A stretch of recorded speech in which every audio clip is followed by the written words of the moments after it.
All right, well, obviously today is our first team practice, so we're very excited about that. We spent a lot of time in our skill groups, started to get a feel for what we have from a talent standpoint, started to get a feel for the tools of our players. The great thing now that we start scrimmages and games are that we start to see how the pieces fit together. Who can really hit. We've seen who can hit off the machine in BP. Now it's time to see who can really hit when there's a pitcher out there trying to get him out. We can see which pitchers can make pitches, get out of jams. We can start to see who can make the great play on defense, who's going to be consistent on defense. So to this point, I'm very pleased with what I've seen from a talent standpoint. Now it's a matter of getting them on the field, starting to teach them how we want to do bunt defense, how we do cuts and relays, how we go about preparing for a game offensively. Just a lot of great things, and I'm really excited. I think as a coach, our biggest role is as a teacher. So now we get to teach these guys as a group what our expectations are and where we think this thing needs to go. So had an introduction for the guys last night. We met actually in this room and just talked about our approach. And so I'm really anxious to get on the field today with these guys and put it all into action. So with that, I'll be happy to answer questions. Mark, as you've gotten to know the guys, as you've met them, what's been the one thing that stood out to you about them already? I just think they're very anxious to get better. That's the one thing I've been very pleased with. I think collectively and individually, they're all very anxious to get better. They've asked good questions. When we've asked them to do something, they've gone overboard trying to do it. So I've been very pleased with their approach and their desire to try to learn and to understand that we all want to take that next step. Mark, do you approach this fall camp any different than you've ever approached a fall camp simply because of the newness here? Yeah, I would say the biggest difference for me is the numbers. You know, our roster, the numbers are higher than I've ever dealt with in a fall setting. So that's something that we're working through. This is my third time taking over a program as the head coach, so I'm familiar with what we need to be looking for, what pieces of the puzzle we need to try to figure out sooner rather than later. But from the standpoint of is there anything new? Not really. I think because this is my third opportunity doing this, we kind of know what the approach needs to be, what we need to figure out. We need to figure out exactly how are the pieces going to fit together, where are we set, and where does there need to be improvement. To me, that's the biggest thing, is we need to figure out what is it at a level that can help us have the success we want to have, and what areas need improvement. And sometimes that comes from development. Sometimes that comes from recruiting. Those are all the things, at this point in the process, there's a lot for me as the head coach and our staff to figure out what needs to be improved, what is solid. Mark, Baseball America rated y'all as the #5 recruiting class in the country. How would you evaluate this class, and is there anybody in this class you're really excited about seeing? Yeah, I mean, obviously there's some big name kids in this staff. I think offensively, and I don't want to leave anybody out. As a head coach, you hate naming names, and there's the one kid you leave out, and he's upset that you didn't name him. So I hate naming names.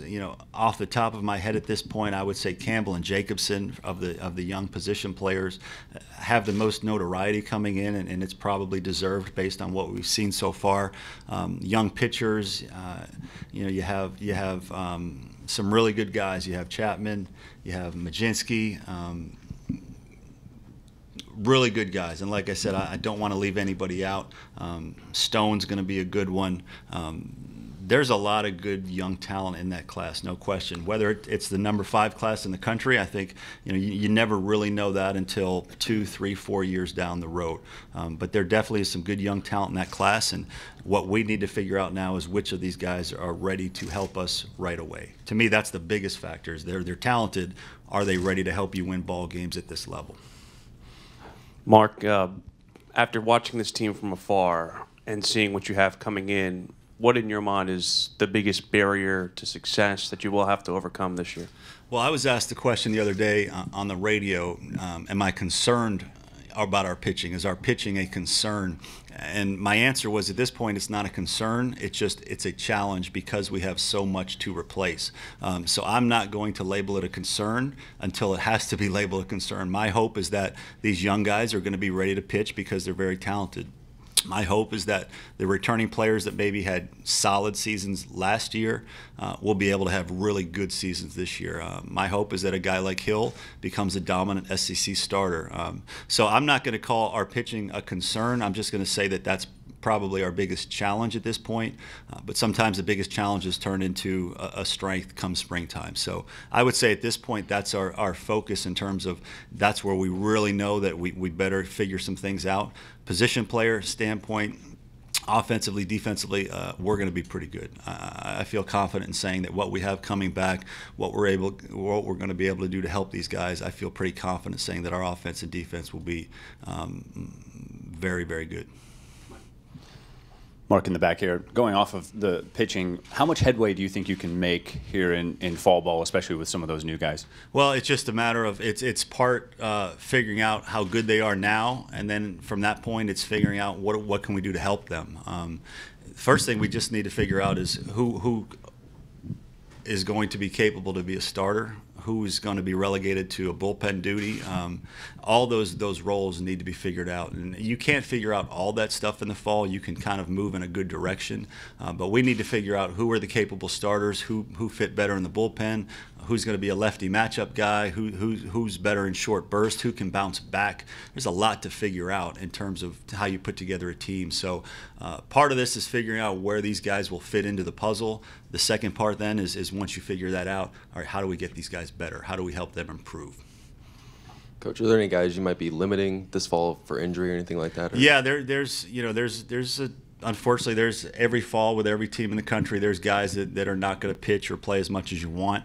I don't have that injury list in front of me, so I don't want to just off the top of my head list those names. But there will be some guys that will be limited. There's no reason to get a guy hurt in the fall unnecessarily. At the end of the day, the spring is much more important than the fall in terms of that's when the guys need to be at their healthiest. So there will be some guys that are limited, but we'll just be smart about how we use those guys. How much are you able to learn about players during the skill work portion, or does practice really start now and you start really getting to know what guys can do now? Yeah, that's a great question. You can learn about their tools in skill work. Their tools. You can learn how fast are they, how far can they hit the ball, what type of range do they have on defense, how strong is their arm, do they throw strikes in a bullpen. You can learn about all that stuff in skill work. What you can't learn is how do they respond in a game. With a guy at third and less than 2 outs, can they put the ball in play? With the bases loaded and 2 outs, can they make the big pitch to get out of the inning? You can't learn that stuff in skill work. Only in games can you find that stuff out. So I think I have a better feel for how we would grade their tools based on the last few weeks of skill work. But now it's time to figure out who can really play the game, because sometimes there's a difference. We've all seen guys that have great tools, and for whatever reason the production's not there, and vice versa. Some guys have average tools across the board, but they help you win. So we have a good feel for their tools right now. Now it's time to figure out, okay, who can really help us win games. Mark, you've got a returning starter at almost over here. You've got a returning starter at almost every position in the field coming back. Do you use that as a base, or do you go into this looking that all positions are open? How do you approach that? Yeah, it's kind of a balance. I've leaned on last year's stats and last year's video and talking to Coach Lake and Coach Myers to get opinions on where guys stand. And I know who the returning starters are. I know how many games they started, how many at-bats they had, how many innings they pitched. I know all that, but by the same token, I also want to look at everybody with fresh eyes. And maybe a guy last year that was at one position, maybe my opinion is that he fits better somewhere else, or maybe because of a new recruit, that slides somebody over. So I'm trying to balance what they've done in the past with what our new eyes and new approach may be, and try to kind of land somewhere in the middle for what the best step is to move forward. So it's kind of a balancing act right now, is figuring out what they've done, but also maybe there's some ways that we can use guys in different ways, and maybe that helps them and helps us.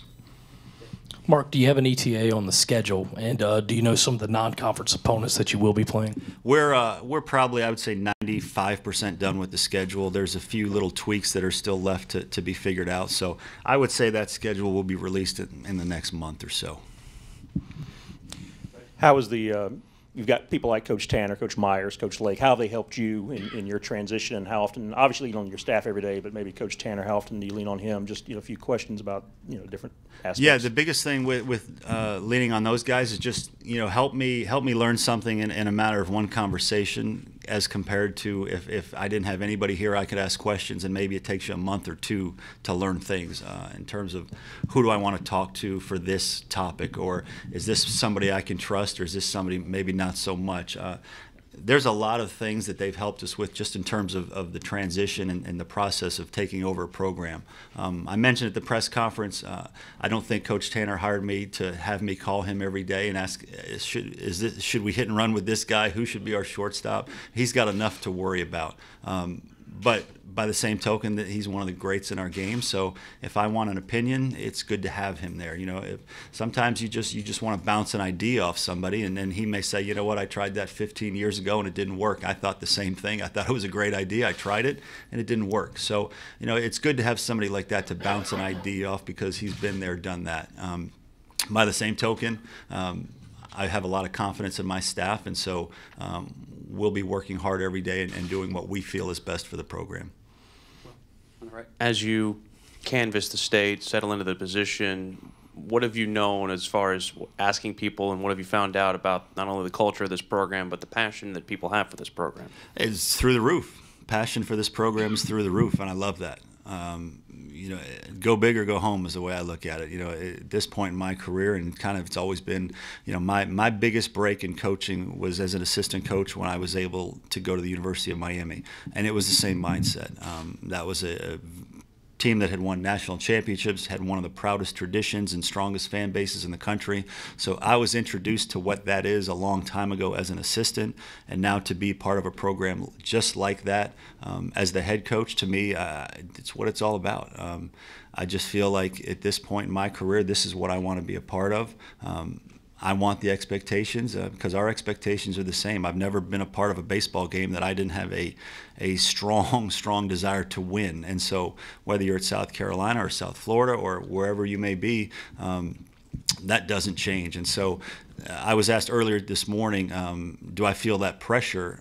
I don't feel the pressure to be the head coach here. I just feel it's a very big responsibility. And so I'm taking that responsibility very serious. My staff is, our players are. It's a responsibility that I think if you focus on every day what is necessary to win, you don't have time to think about the pressure. We know our fans want to win, but I can assure them we want to win just as badly. What will the practices and scrimmages allow your players to see in you and your coaching style that maybe they haven't seen so far? Well, I think they've gotten to feel so far that we get after it pretty good. I don't believe in a whole lot of standing around. I don't believe in things being half speed. If you're going to prepare and you're going to train, I think you need to train at a high level. Most of what we do is game speed, whether it's how we're training our hitters, whether it's how we're training our defense. Most of what we do is at game speed. And so I think they're starting to get a feel pretty quickly that when we're out there, we're not there just to go through the motions of a practice. We're out there to train and prepare to win games. And I think they're getting a feel for that pretty quickly. This is a little bit of an older team, but have you seen a few guys emerge as kind of vocal leaders or leaders by example within the program over the month that you've? I would say our seniors as a whole have tried to do that. The big challenge when you have a new coach is I think everybody's trying to figure out what's that relationship going to be. Is it going to be the new coach comes in and just wants to bring new recruits and shuttle out the new guys, or is he going to embrace the current team and try to make a great story out of this thing? And I think our players, and especially our seniors, have figured out pretty quickly that I want to make a great story out of this. I want them to go out on top. I want them to feel like my senior year was great, even though it was a new coach and he hadn't recruited me, that he was all in on trying to make me and help me to have a great senior year and get this program where everybody wants it. So I think that so far the dynamic has been very good. We haven't had anybody, especially the upperclassmen, that haven't tried to be leaders and haven't tried to be a part of a really good vibe that we have right now. Mark, you say this is the third program now that you've taken over. What are some of the best lessons that you learned, like maybe in your first season, your first practices, that you said, hey, this works well, and it carried over, and also maybe some of the tougher lessons, something that didn't work out, and you go, hey, not going to try that again? Well, I would say the biggest thing is don't rush into decisions. We had a kid this past year that when I first had taken over the University of South Florida, he was an incoming freshman, and we watched him take ground balls on day one and decided he should be an outfielder. And so that day, opening day that year, he started in left field against Cal State Fullerton, a game we ended up winning that really helped, catapult us that year into an NCAA regional berth for the first time in 13 years. We made the decision based on a day or two of watching him take ground balls that he should be a left fielder for us. Fast forward 2 years later after that, he was a first-round pick as a shortstop to the Oakland A's. So we're going to trust our eyes and what we see, but I don't want to rush into too many decisions. And that goes for pitching, that goes for the position players, that goes for a lot of different areas. So we need to be deliberate in our decisions. At some point, though, we have to make decisions and go with them and believe in them. But based on what we see over the next few weeks, we're not going to make any long-term decisions based on a day or two. To me, that was the most important lesson. Any other questions?